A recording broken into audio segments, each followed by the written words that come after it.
Bonjour et bienvenue à tous sur le Figaro TV et Sport 24. Merci beaucoup d'être toujours aussi nombreux à nous suivre pour l'EcoSport News. C'est parti pour une nouvelle édition. On commence avec un retour sur la conférence organisée par Sport et Citoyenneté en partenariat avec la Fédération nationale Profession, Sport et Loisirs qui s'est tenue le lundi 24 avril au Conseil économique et social et qui a réuni 80 participants venus débattre des nouveaux enjeux de l'emploi sportif en France et en Europe.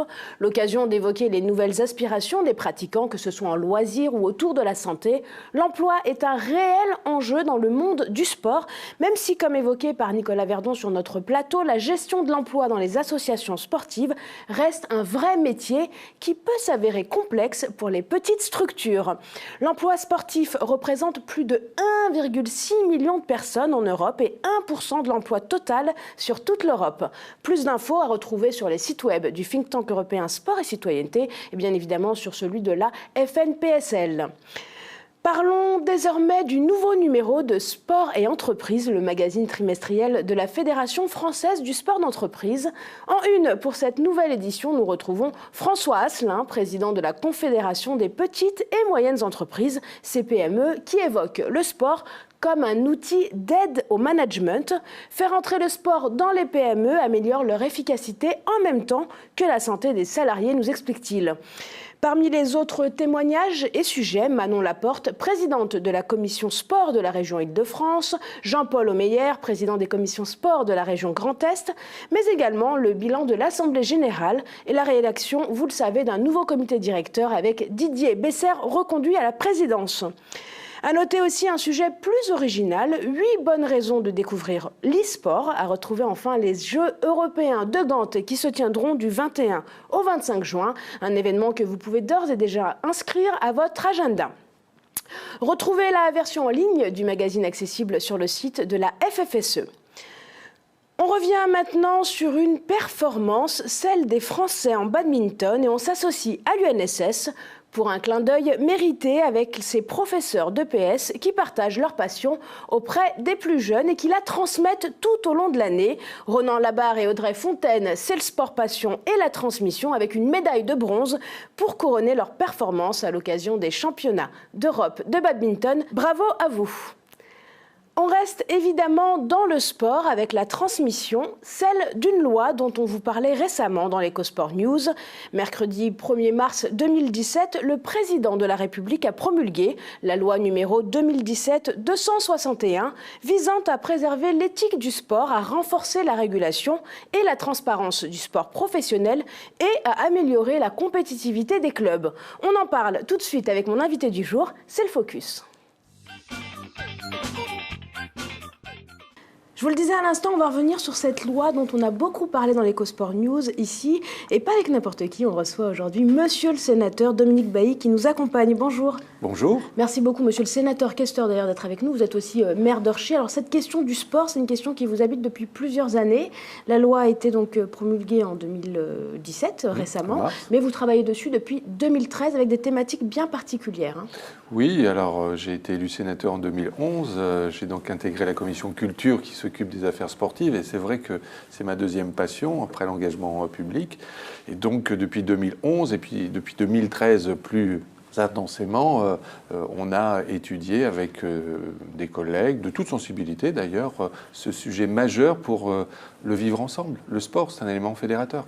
Alors le vivre ensemble, mais avec, je dirais, des conditions particulières. En tout cas, vous avez posé cette envie, cette volonté que les valeurs soient plus fortes que tout. Que nous dit la loi et sur quel point vous avez voulu développer votre travail? Alors c'est vrai qu'on ne peut pas embrasser globalement la politique sportive sur une PPL. Donc cette PPL, elle s'est appuyée pour développer le sport professionnel. Mais le sport professionnel, le sport business, eh bien, c'est d'abord aussi de l'éthique. Et donc, les premiers articles de cette loi, il y en a une vingtaine d'articles, sont consacrés à l'éthique, à la transparence.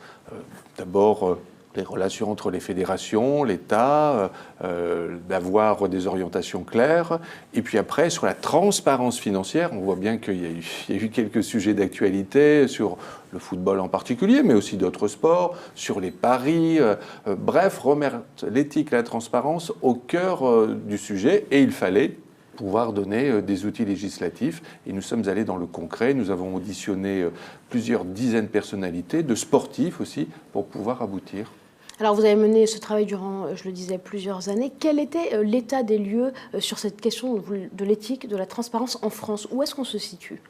Alors c'est compliqué de vous répondre aussi précisément. Je pense qu'en France, comme en matière de lutte contre le dopage, nous sommes précurseurs, nous avançons, nous bougeons par rapport à l'actualité.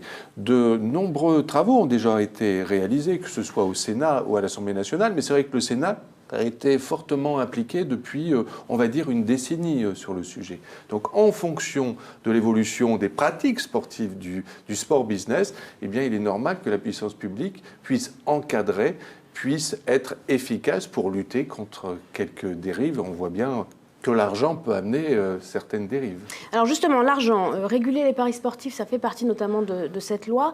Comment vous avez posé ça? Comment concrètement ça va se traduire dans l'application? Alors, une proposition concrète, bon, d'ailleurs ça a été voté maintenant, plus aucun sportif ne pourra parier dans son sport. On pense à certaines affaires ces derniers mois, voilà, évidemment. Le hand en particulier, ou entre la fédération, les ligues. Bon, eh bien, nous avons décidé que le sportif, dans son sport de prédilection, ne peut plus parier. Et puis, après, autre sujet, c'est sur la DNCG. Donner des moyens supplémentaires aux directions nationales de contrôle et de gestion.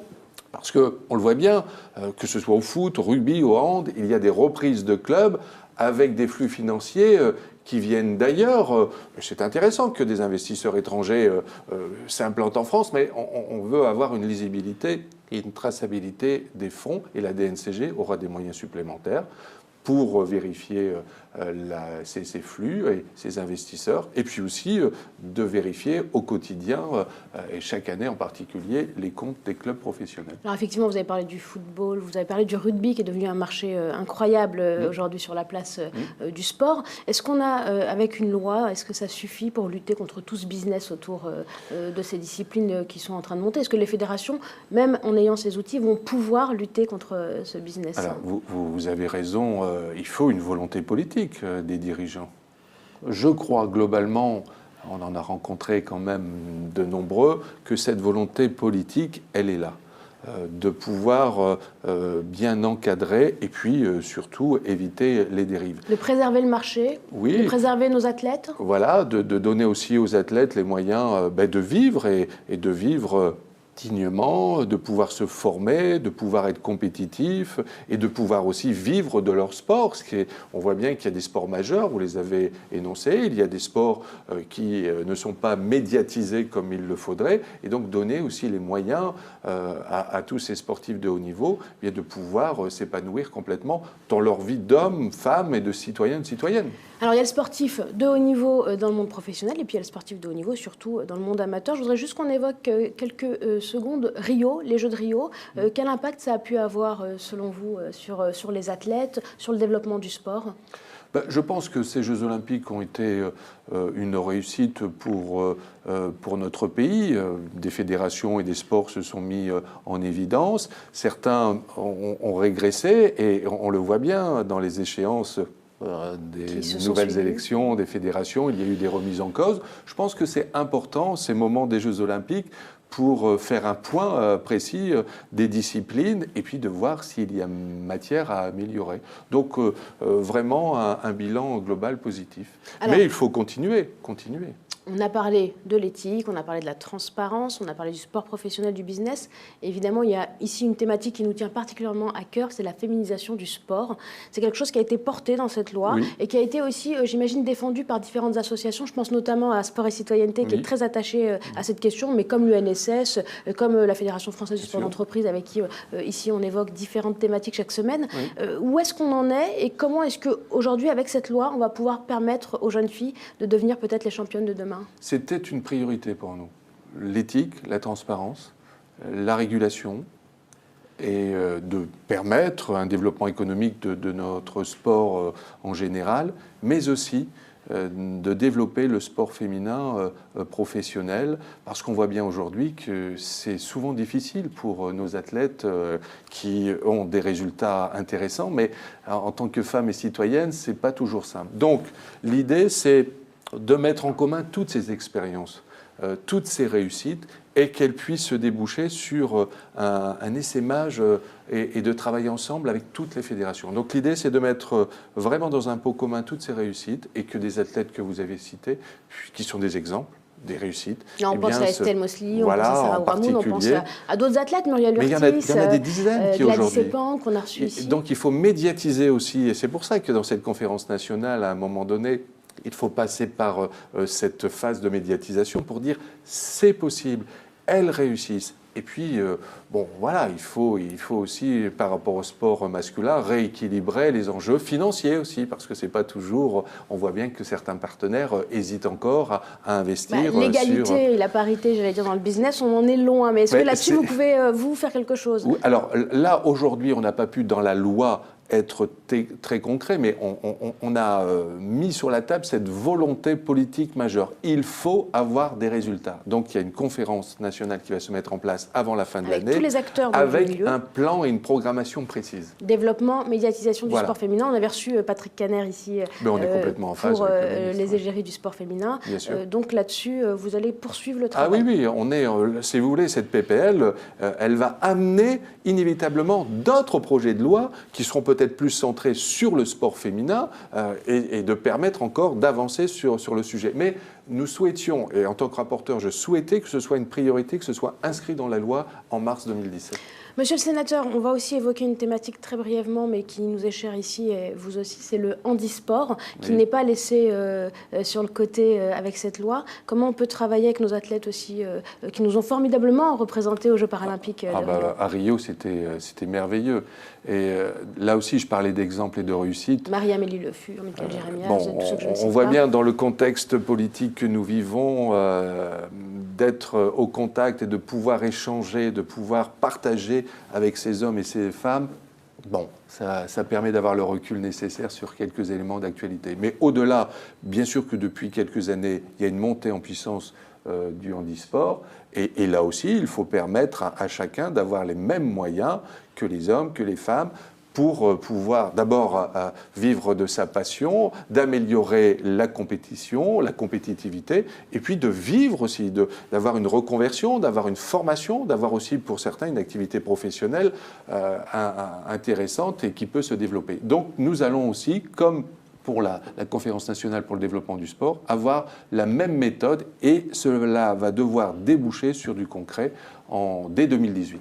Alors Dominique Bailly, juste avant de nous quitter, vous qui êtes un homme politique finalement, un sénateur, un homme engagé chez vous à Orchy, donc sur le terrain, est-ce que vous diriez qu'aujourd'hui le sport est un outil sociétal majeur, le sport est apolitique, le sport est transversal à tout le monde aujourd'hui? Écoutez, ce que nous avons réussi avec mes collègues sénateurs et même députés, de voter début 2017 dans une année électorale qui est un peu particulière, eh bien nous avons pu voter ce texte à l'unanimité. D'abord parce que je pense que certains de mes collègues sont comme moi élus locaux, et on voit bien qu'en proximité, le sport permet, j'évoquais dans mon propos introductif le vivre ensemble, c'est un élément important, comme peut l'être la culture, mais le sport, oui. Donc il faut que le sport ait toute sa place dans le futur projet présidentiel, quel que soit le résultat des élections. Mais c'est important. Et si on est dans le concret. Merci beaucoup, monsieur Dominique Bailly, d'avoir été avec nous. On vous retrouvera de toute façon pour suivre concrètement cette affaire et sur le terrain notamment. Merci d'avoir été notre invité. Merci. Alors, vous ne bougez surtout pas, vous le savez, comme chaque semaine, vous prenez de quoi noter. Tout de suite, les rendez-vous à ne pas manquer. On commence avec l'association Femix Sport qui co-animera avec l'AFCAM, l'association française du corps arbitral, un colloque sur l'arbitrage au féminin. Ce sera le vendredi 12 mai au Salon du Sport de Paris qui se tiendra à la porte de Versailles. Ce sera également l'occasion d'officialiser le partenariat entre Femix Sport et le think tank Sport et Citoyenneté. À noter par ailleurs la présence de l'UNSS sur cet événement pour tenter de comprendre les raisons de la désaffection des femmes envers l'arbitrage sportif. Un rendez-vous du comité éthique et sport avec les rencontres du même nom. Ce sera les 30 et 31 mai prochains autour de thématiques sensibles, à savoir le dopage et les maltraitances, organisées avec le soutien de l'INSEC Sport. Inscription obligatoire sur Internet pour pouvoir assister à cet événement qui est gratuit. Et avant de nous quitter, un rendez-vous FFSE avec le marathon relais d'Angers qui, pour sa 7e édition, aura lieu le 9 juin 2017 avec 320 équipes d'entreprises qui sont attendues. Voilà, c'est tout pour aujourd'hui. Je vous retrouve très très vite. D'ici là, restez bien connectés et surtout bien actifs.